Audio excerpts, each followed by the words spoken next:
चलो नमस्ते विद्यार्थी मित्रों, केम छो? मजामां? तो आपणे छेल्ले मूडी पर व्याज अने तेने लगती नोंधना टूंका दाखला जोया था। एक तो वर्षनी आखरनी मूडी आपी होय अने मूडी पर व्याज शोधवानुं। तो पहेलुं काम आपणे शुं करवानुं? आखरनी मूडी उपरथी शरूनी मूडी शोधी लेवानी।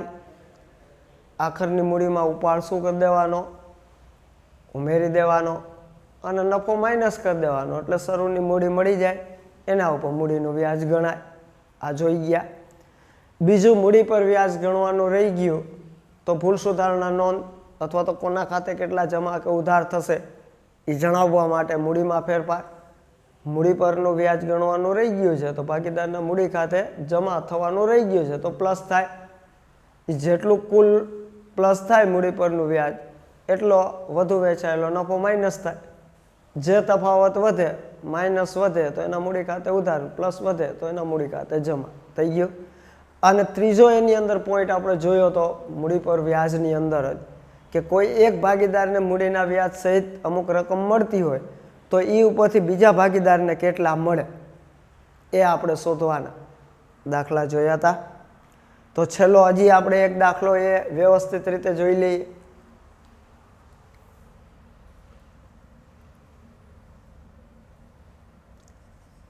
ए बी અને सी 3:2:1 પ્રમાણે નફો નુકસાન વહેંચતા ભાગીદારો છે। હવે જો આ મિત્રો એ બી અને સી 3:2:1 પ્રમાણે નફો નુકસાન વેચતા ભાગીદારો છે તો આ ભાગીદારો કેવા? ભાગીદારી પેઢીના, કેમ કે એકથી વધુ ભાગીદારો છે એ બી અને સી। તો એ બી અને સી 3:2:1 પ્રમાણમાં નફો નુકસાન વેચતા ભાગીદારો છે। તેઓની મૂડી અનુક્રમે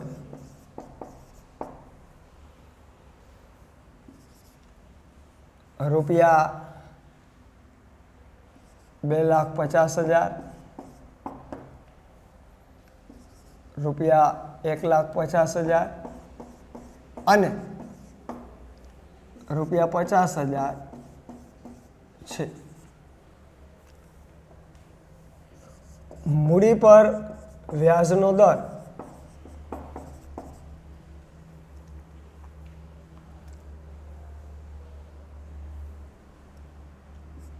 10% છે।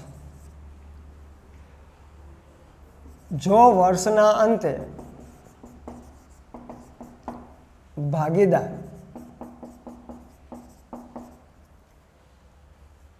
બીને મૂડીના વ્યાજ સહિત રૂપિયા, કોને? ભાગીદાર બીને મૂડીના વ્યાજ સહિત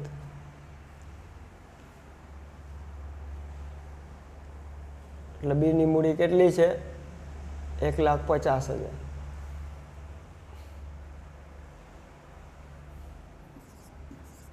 35,000 મળતા હોય તો ભાગીદાર એને કેટલા મળે?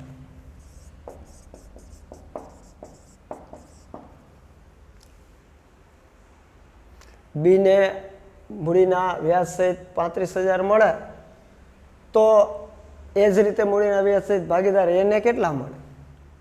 તો આપણે તરત જ શોધીશું આ વિગત। તો સમજજો ખાસ, આ એ રૂપિયા, આ બી રૂપિયા, આ સી રૂપિયા। હવે ત્રણેયની મૂડી આપી છે, જો 2.5 લાખ, 1.5 લાખ, 50,000। તો મૂડીનો વ્યાજનો દર છે 10%, તો મૂડી પર વ્યાજ શોધી શકીશું। આ મૂડી પર વ્યાજ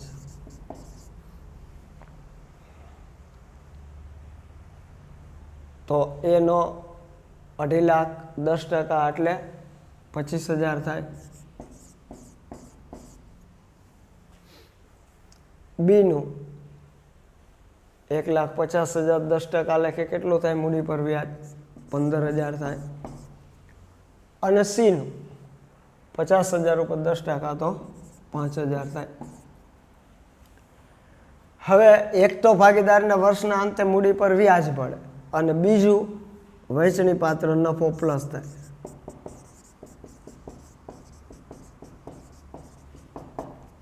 બીજું શું મળે વર્ષના અંતે ભાગીદારને? વહેંચણી પાત્ર નફામાંથી ભાગ. આ બે થઈ એટલે મૂડીના વ્યાજ સહિત મળતી રકમ.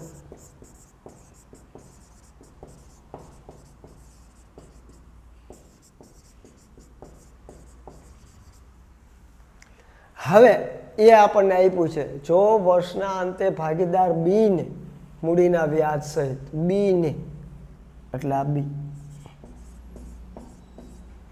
35,000 મળતા હોય તો આપણે એને કેટલા મળે એ શોધી દેવાનું છે. સીનું નથી શોધવાનું, એનું જ શોધવાનું છે.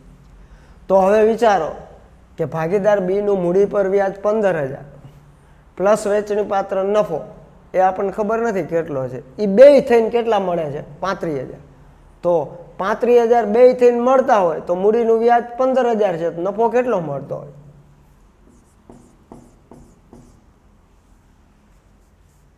તો કે 20,000 નફો મળતો હોય ને. જો મૂડી પર વ્યાજ એનું 15,000 હોય અને મૂડી પર વ્યાજ સહિત મળતી રકમ 35,000 હોય તો નફો કેટલો મળતો હોય? 20,000. હવે વિચાર લ્યો ભાગીદાર બી નું પ્રમાણ શું છે? 2. એને કેટલો નફો મળે? 20,000. તો એનું પ્રમાણ કેટલું છે? 3. તો એને કેટલો નફો મળે? સમજાય છે? ભાગીદાર બી ને કેટલો નફો આવ્યો? 20,000. બી નું પ્રમાણ શું છે? 2. તો પ્રમાણ 2 કેટલો નફો મળે છે? 20,000. તો આપણે એનો નફો શોધવો છે તો એનું પ્રમાણ કેટલું છે? 3. તો 3 એને કેટલો નફો મળે? ચોકડીઓ ગુણાકાર કરીશું. બરાબર 3 ગુણ્યા 20,000 ભાગ્યા 2 કેટલો મળે? 30,000 નફો મળે. તો એને મૂડીના વ્યાજ સહિત કેટલા મળે? 55,000 મળે. હવે અહીંયા તો એનું જ માંગ્યું છે, પણ કદાચ ને બાકીના ભાગીદાર કીધું હોત તો સી નું મળી જાય ને. 2 પ્રમાણે કેટલો નફો મળે છે? 20,000. તો આને 1 પ્રમાણે કેટલો મળે? સી નું પ્રમાણ કેટલું છે? 1. તો 2 એ 20,000 નફો. આનું બી નું પ્રમાણ 2 છે તો 2 એ 20,000 નફો. તો સી નું પ્રમાણ 1 છે તો 1 એ કેટલો નફો મળે? તો 1 ગુણ્યા 20,000 ભાગ્યા 2 તો 10,000 મળે. તો આને નફો 10,000 મળે. તો એને મૂડીના વ્યાજ સહિત કેટલા મળે? તો મૂડીનું વ્યાજ 5,000 15,000 થઈ ગઈ ગણતરી. સમજાય છે? તો એક ભાગીદારને મૂડીના વ્યાજ સહિત મળતી રકમ આપી છે, એના ઉપરથી બીજા ભાગીદારને મૂડીના વ્યાજ સહિત કેટલા મળે. અહીંયા નફો નુકસાન વેચણીનું પ્રમાણ છે તો બીનો નફો 20,000 એનું પ્રમાણ 2 છે તો એનું પ્રમાણ 3 કેટલો હોય? 2 એ 20,000 તો 3 તો કે 30,000 અને 1 તો કે 10,000 થઈ ગયો. જો આ 3:2:1 પ્રમાણે જ છે. જો અહીંયા પ્રમાણ ન આવ્યું હોય તો સરખાઈ છે, તો આને 20,000 મળે, તો આને 20,000 મળે, આને 20,000 મળે. તો એને મૂડીના વ્યાજ સહિત 20 ને પછી 45. પણ અહીંયા પ્રમાણ આપ્યું છે તો 2 એ 20,000 તો 3 કેટલા? 30,000 અને 1 કેટલા? 10,000. તો આને મૂડીના વ્યાજ સહિત 55,000 આને 15. હવે અહીંયા એક જ ભાગ્યું છે તો આ ન શોધો તો ચાલે, આ જ શોધવાનો. તો આપણે કહી શકીએ કે અહીં એને મૂડીના વ્યાજ સહિત ₹55,000 મળે. સમજાણો? આ બધું નફા નુકસાન ફાળવણી ખાતું અને મૂડી ખાતા ઉપર આધારિત છે અને ત્યારે આ સમજાશે. ખાસ સમજી લેજો. થઈ ગયો? હવે આપણે છેલ્લો પોઈન્ટ કમિશન. જો આજે તમે આવા દાખલા બધા ગણજો કમિશન સિવાયના. કયા કયા? નફો નુકસાન વેચણીના. જેટલા પ્રકારે દાખલા તમને મળે નફો નુકસાન વેચણીના ઉદાહરણો સ્વાધ્યાયમાંથી તો એ ગણવાના છે. પછી ઉપાડ પર વ્યાજ અને તેને લગતી નોંધના જેટલા દાખલા મળે એટલા ગણવાના છે. પછી મૂડી પર વ્યાજ અને તેને લગતી નોંધ જેટલા દાખલા મળે ખાસ તો એ આપણે 3 રીતે દાખલા જોઈ લેવાના મૂડી પર વ્યાજના. કયા કયા 3? એક તો આખરની મૂડી આપી એના પછી શરૂની મૂડી શોધીને મૂડી પર વ્યાજ શોધવું. બીજું મૂડી પર વ્યાજ ગણવાનું રહી ગયેલું છે એની ભૂલ સુધારણા નોંધ. અને ત્રીજું કોઈ ભાગીદાર એકને મૂડીના વ્યાજ સહિત અમુક મળતા હોય તો બાકીના ભાગીદારને કેટલા મળે. આ 3 પ્રકાર મૂડીના વ્યાજને લગતા દાખલા ગણાઈ જવા જોઈએ. જેટલાય ઉદાહરણ સ્વાધ્યાયમાં જેમાં હોય તેમાં. હવે આવીએ કમિશનના પોઈન્ટ ઉપર. કમિશન હજુ આપણે સમજી લઈએ. કમિશન 2 પ્રકારે અપાય. હજુ ખાસ સમજી લેજો, પછી ભલે નેક્સ્ટ વીકમાં આપણે દાખલા શરૂ કરીએ નેક્સ્ટ લેક્ચરની અંદર, પણ સમજી ખાસ લેજો. જો હજુ ફરીથી હું વિવરણ કરી જાઉં. હવે તમારે અહીંયા વાર્ષિક હિસાબ પેઢીના નહીં ભાગીદારી પેઢીના તૈયાર કરવાના છે. તો તમારે આટલા ખાતા તૈયાર કરવા જોશે. એક વેપાર ખાતું, પછી આવશે બીજું નફા નુકસાન ખાતું, પછી આવશે ત્રીજું નફા નુકસાન ફાળવણી ખાતું, પછી આવશે ચોથું ખાતું મૂડી ખાતા, અને 5મું આવશે પત્રક પાકું સર્વે. આટલા તમારા વાર્ષિક હિસાબ. 1, 2, 3 અને 4 ખાતા અને 1 પાકું સર્વે. 11 ગુણનો દાખલો હશે આના પછીનું પ્રકરણ. તો એના માટે અહીંયા સમજી લેજો. હવે કમિશન, જો આપણો મેઇન પોઈન્ટ લેવાનો છે કમિશન.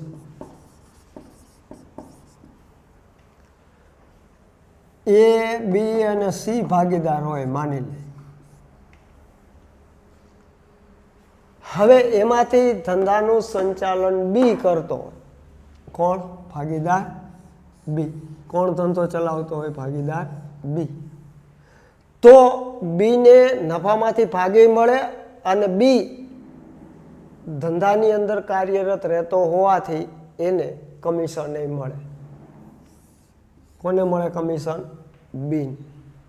પણ માની લ્યો કે A, B ને C માંથી એક પણ ધંધો ચલાવતા ન હોય, ભાગીદારો A, B ને C હોય, અને ધંધો ચલાવવા માટે વર્ષ દરમિયાન એને કોઈ વ્યક્તિ F ને રાખ્યો હોય, તો આ બધું કમિશન F ને જાય, ભાગીદારને ન મળે. ત્યારે આ F મેનેજર બને છે. પેઢીનો શું કહેવાય છે? મેનેજર. તો ત્યારે F ને કમિશન એટલે મેનેજરનું કમિશન થાય. અને જો ભાગીદાર A, B ને C માંથી B ભાગીદાર જ કાર્યરત રહેતો હોય, ધંધો ચલાવતો હોય, તો એ કમિશન B ને મળે. તો આ કમિશન ભાગીદારનું કહેવાય. આ મેનેજર. તો આપણે ટૂંકા દાખલાનો પોઈન્ટ લેવાનો છે મેનેજર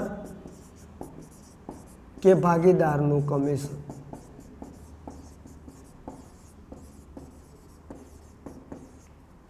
આપણે આ પોઈન્ટ લેવાનો છે ટૂંકા દાખલા માટે, અને આ વર્ષ માટે વેરી IMP. મેનેજર કે ભાગીદારનું કમિશન. હવે મેનેજરનું કમિશન ખાસ સમજી લેજો. મેનેજર હોય તો મેનેજરનું કમિશન નફા નુકસાન ખાતાની ઉધાર બાજુ છેલ્લે આવે.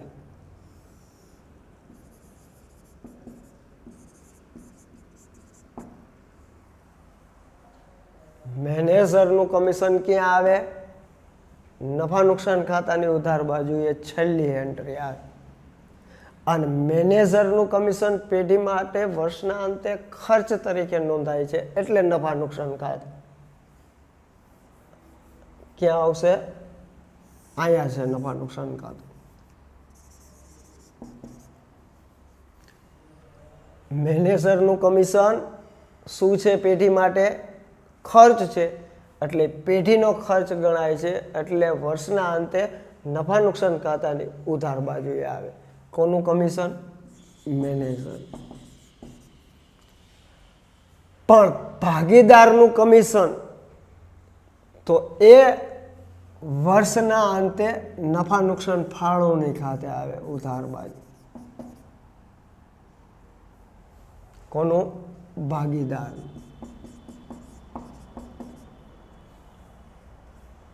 જોઈ લ્યો, સમજાય છે? હવે ફરીથી હું વિવરણ કરી દઉં. વેપાર ખાતે આવે કાચો નફો,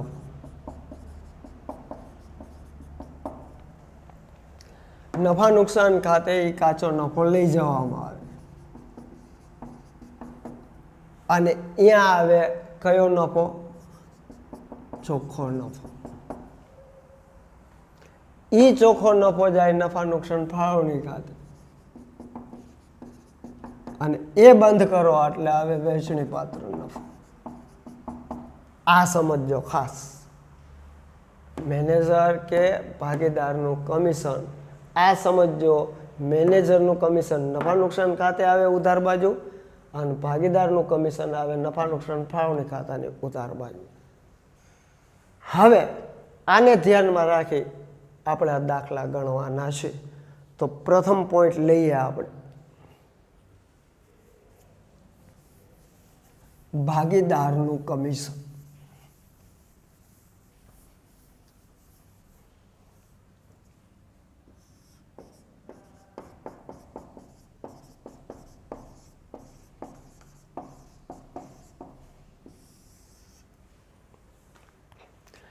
એમાં આ બે બાબત આપણે સૂત્ર દ્વારા સ્પષ્ટ કરી દઈ એટલે તમારું સૂત્ર જ યાદ રાખવાના રહે.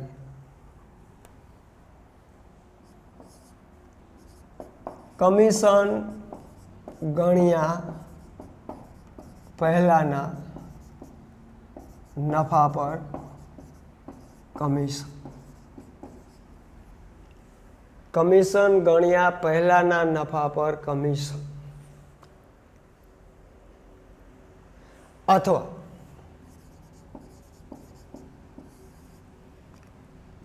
કોઈ એક ભાગીદારનો નફો આપેલ હોય. ક્યારે બે યાદ રાખી લેજો ખાસ. કમિશન ગણ્યા પહેલાના નફા ઉપર કમિશન ગણવાનું હોય તો, અથવા તો દાખલાની રકમમાં કોઈ એક ભાગીદારનો નફો આપેલ હોય તો ત્યારે તમારે આ સૂત્રનો ઉપયોગ કરવાનો. કમિશન બરાબર પેઢીનો નફો ગુણ્યા કમિશનનો દર છેદમાં 100. આ પહેલું સૂત્ર. હવે એની જગ્યાએ 2 નંબર. કમિશન બાદ કર્યા પછી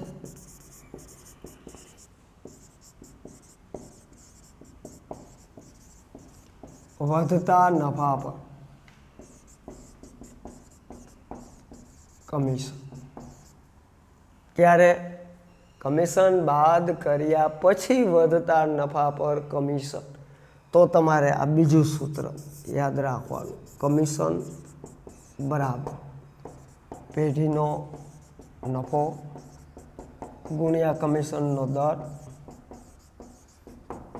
છેદમાં 100 પ્લસ કમિશનનો દર. જો કાંઈ ન ગોખવું હોય, આમ તો ખરેખર ગોખણપટો થાય, પણ હું સાથોસાથ તમને એક્ઝામ્પલ નફા નુકસાન ફાળવણી ખાતું મૂડી ખાતાના નમૂના બતાવતો જઈશ અને ગણતા જશો એટલે ગોખશો નહીં. પણ અત્યારે યાદ રાખી લ્યો. ભાગીદારના કમિશન ગણતરી માટે ખાસ એક તમને ભાગીદારનું કમિશન ગણવાનું કીધું છે. કયા નફા ઉપર? કમિશન ગણ્યા પહેલાના નફા પર કમિશન કીધું છે, અથવા તો દાખલાની રકમમાં કોઈ એક ભાગીદારનો નફો આપેલો છે તો તમારે આ પહેલું સૂત્ર. કમિશન બરાબર પેઢીનો નફો ગુણ્યા કમિશનનો દર છેદમાં 100. પણ દાખલાની રકમમાં એમ કીધું છે કમિશન બાદ કર્યા પછી વધતા નફા પર કમિશન. તો તમારે આ બીજું સૂત્ર. પેઢીનો નફો ગુણ્યા કમિશનનો દર છેદમાં 100 પ્લસ કમિશનનો દર. હવે જો તમને દાખલાની રકમમાં કોઈ એક ભાગીદારનો નફો આપ્યો હોય અને દાખલાની રકમ એમ કીધું કમિશન બાદ કર્યા પછી વધતા નફા ઉપર તોય આપેલું સૂત્ર આવશે. કઈ રીતે જો સમજો.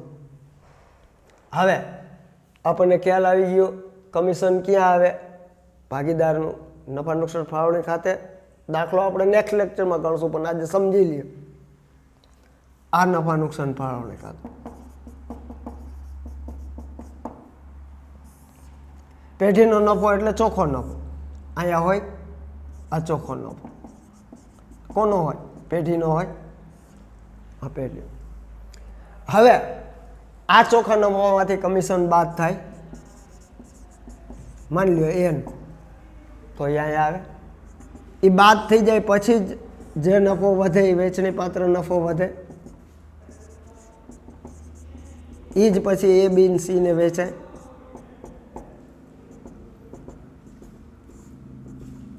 આ હોય આમ હોય. હવે જો તમને કીધું કમિશન ગણ્યા પહેલાના નફા ઉપર એટલે આ નફો. ચોખ્ખો નફો એટલે પેઢીનો.